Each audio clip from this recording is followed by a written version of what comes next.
You have to give wings to your dreams to make your way to the sky. Age is a number only. অনেক দিনের ইচ্ছে ছিল একটা solo trip যাওয়ার, একটা long destination. তাই সিদ্ধান্তটা নিয়েই ফেললাম। My long destination would be the Goa. It is 450 kilometers from Pune, and I have decided to cover the journey with my Royal Enfield 350.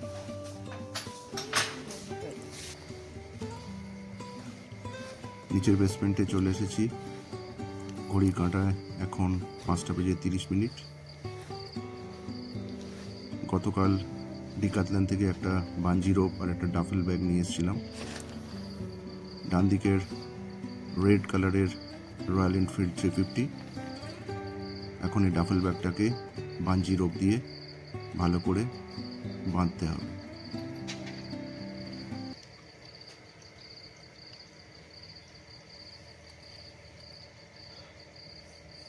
আমার যাত্রা শুরু গোয়া।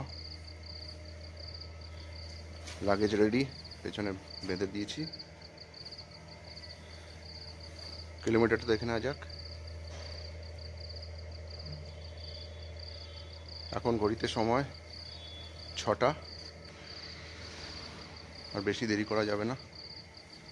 তো let's start for Goa. It's a solo ride, একেবারেই একা। তো আস্তে আস্তে যাওয়া যাক।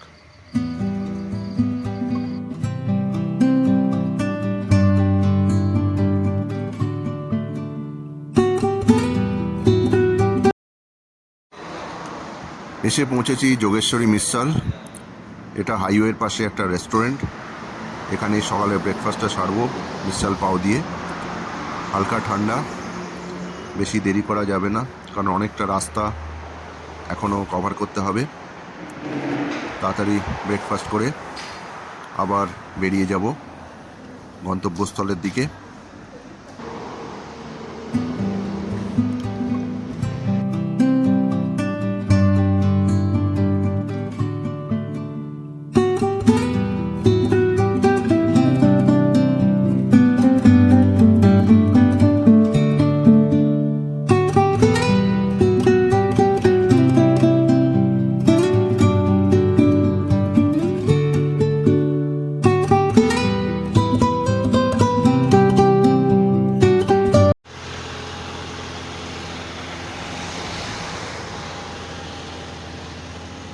বন্ধুরা, আমরা এখন এসে পড়েছি একটা ঘাটে। ঘাটটার নাম জানি না, কিছু একটা হবে। জিপিএসের দয়া যেরম যেরম নিয়ে যাচ্ছে সেরম সেরম চলছে। এখন খিদে পেয়ে গেছে। যাওয়ার পথে কিছু ফল কিনেছিলাম। এই হচ্ছে আপেল। এই আপেলটা আমি এখন খাবো।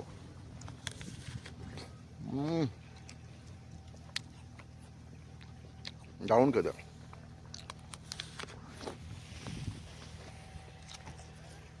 একটা লালু এসে গেছে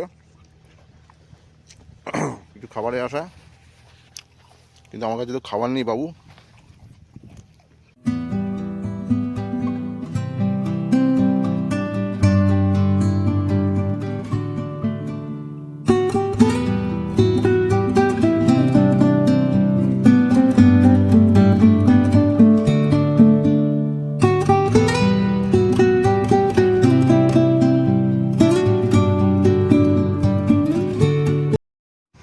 অবশেষে এসে পৌঁছেছি আম্বলি ঘাট। ঘড়িতে এখন প্রায় 5:30। চারিদিকে হালকা কুয়াশা, অসাধারণ সৌন্দর্য। এখনও প্রায় 76 কিলোমিটার আমাকে যেতে হবে কালাঙ্গোট পৌঁছাতে, তাই বেশি দেরি করা যাবে না। Let's go.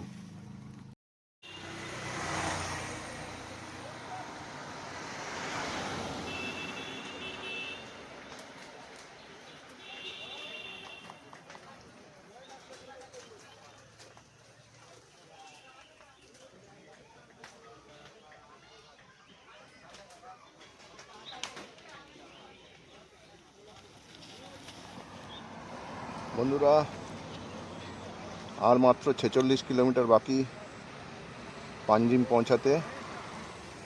আজকে সফর আর 46 কিলোমিটার। কালাঙ্গুটে উঠবো, গিয়ে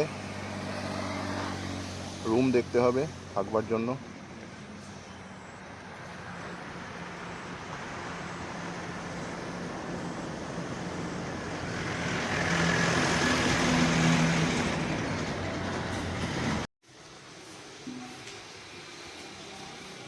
এই রুম নম্বর 3।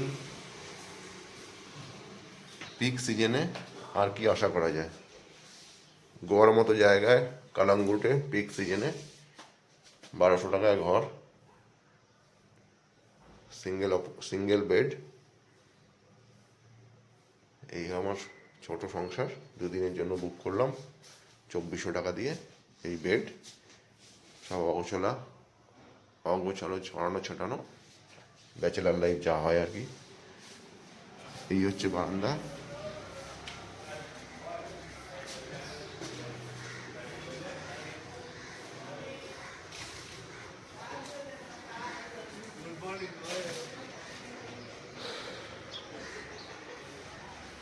দূরে সমুদ্রের ভিউটা এখন দেখা যাচ্ছে না।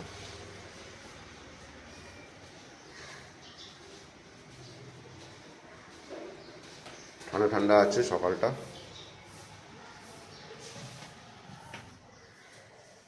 দাঁত মাজছি, এখন যাবো সমুদ্রে, একটু চা খেয়ে আসি।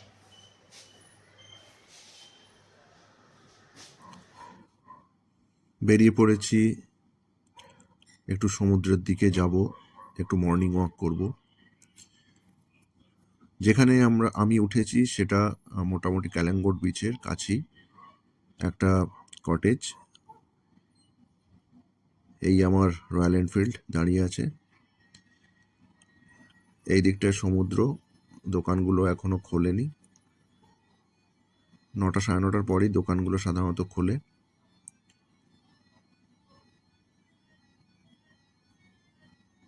কিছু চায়ের দোকান, ম্যাগির দোকান খোলা থাকে ব্রেকফাস্টের।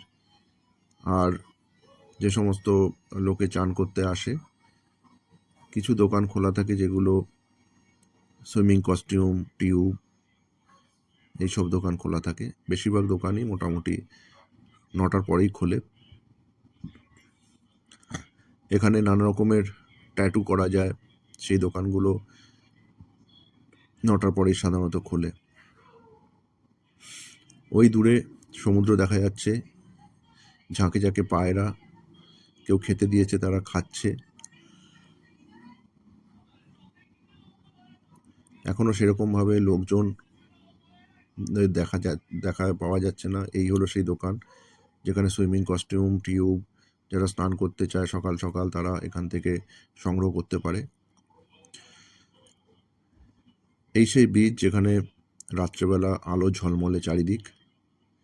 এখন পুরো নিস্তব্ধ, সবাই মনে হচ্ছে এখন ঘুমিয়ে রয়েছে। সন্ধে পরে এখানে অ্যাকচুয়ালি যে গোয়ার ভাইবসটা সেটা দেখা যায়। দূরে সমুদ্র, বড় বড় ঢেউ। কিছু লোক সকাল সকাল উঠে মর্নিং ওয়াক এর জন্য চলে এসছে। কালাঙ্গুট বিচ ধরে বাঘা যাওয়া যায় এবং রিটার্ন আসা যায়। মোটামুটি আধ ঘন্টা 1 ঘন্টার একটা ওয়াকিং হয়ে যায়। এখানে পে টয়লেট আছে, যারা ওয়ান ডে রিটার্ন বা এমার্জেন্সিতে যাদের টয়লেটে যাওয়ার প্রয়োজন পড়ে তারা এখানে ইউজ করতে পারে। এটা হচ্ছে হ্যালোজেন। রাত্রেবেলা এই হ্যালোজেনটাই চারিদিক আলো করে রাখে।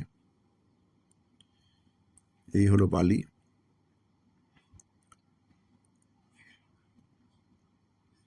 কিছু মানুষ হাঁটছে, বালি ধরে সুন্দর মর্নিং ওয়াক করা যায়। দূরে অনেক বার কাম রেস্টুরেন্ট, যেখানে ডিজে হয়, রাত্রেবেলা পার্টি হয়, লোকজন বসে খাবার খায়, ড্রিঙ্কস করে।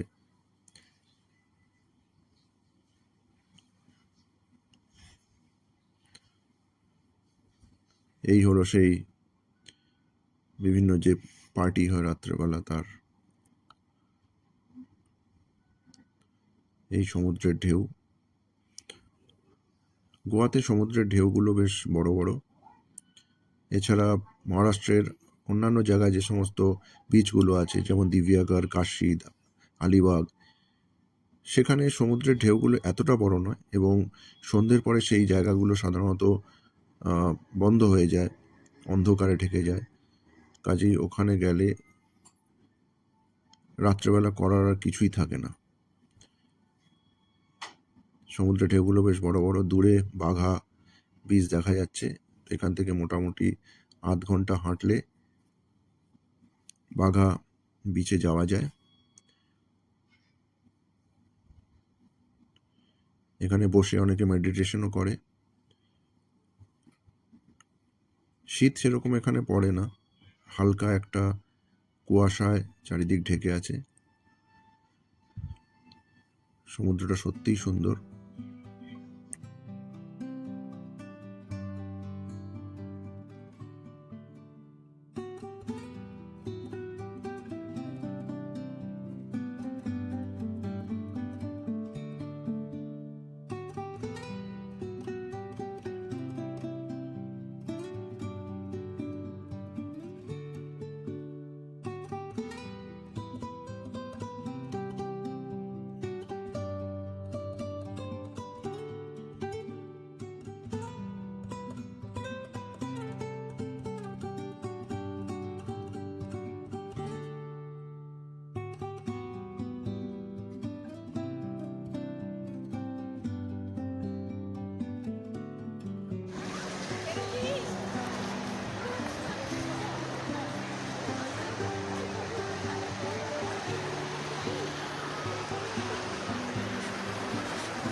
বাঘা বিচ, সমুদ্রের পাড় ধরে আস্তে আস্তে পৌঁছে গেছি বাঘা বিচ।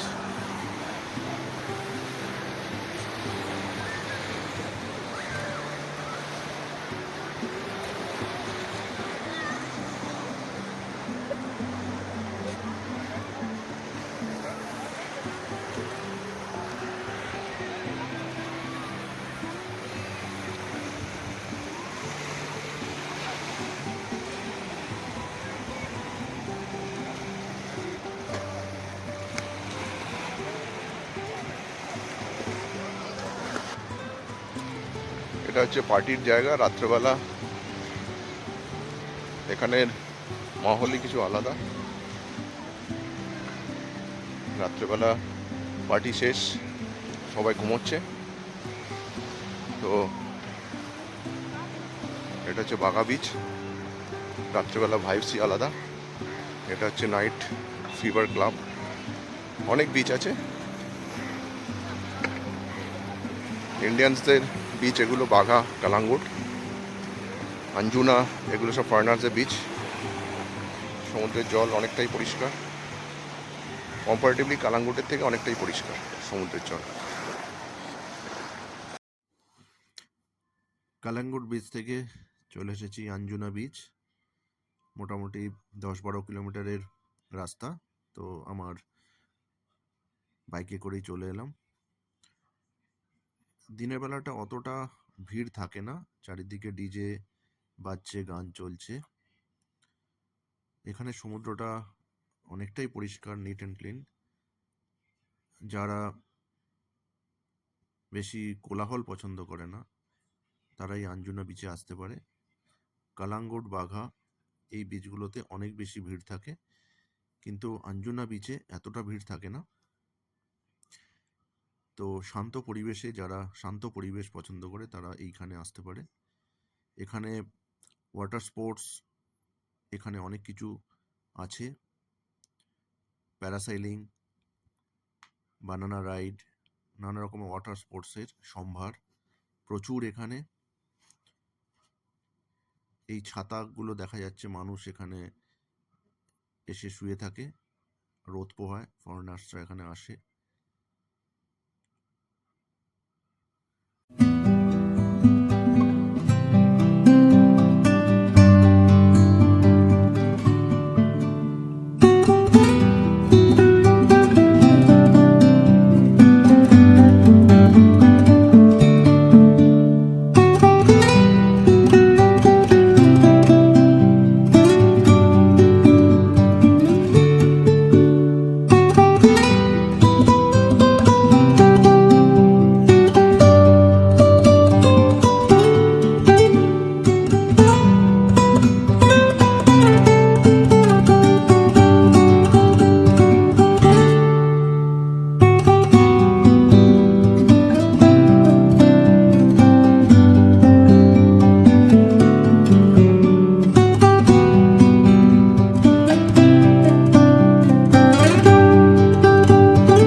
চলে এসেছি আরেকটা নতুন জায়গায়, চাপড়া ফোর্ট।